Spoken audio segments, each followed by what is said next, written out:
केरला के शहर कोच्चि में एक ऐसा वाकया पेश आया जो किसी फिल्मी मंजर से कम नहीं था। एक दुल्हन जो शादी के दिन ही हादसे का शिकार होकर अस्पताल के आईसीयू में दाखिल हुई और उसी हालत में उसकी शादी की रस्म अंजाम दी गई। हादसे में अवनी को रीढ़ की हड्डी पर चोट आई थी और डॉक्टर्स के मुताबिक वो स्पाइनल इंजरी के बावजूद होश में थी और बात कर सकती थी।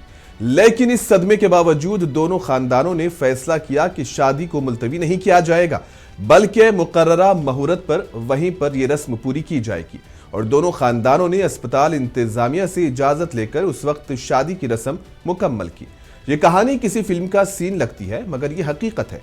अस्पताल इंतजामिया ने भी इजाजत दे दी। डॉक्टर, नर्स, वार्ड बॉय सब इस मुनफरिद इश्क के गवाह बनने को तैयार थे। इमरजेंसी वार्ड में अवनी के बेड के करीब एक छोटी सी जगह बनाई गई और दूल्हे ने शादी रचा ली।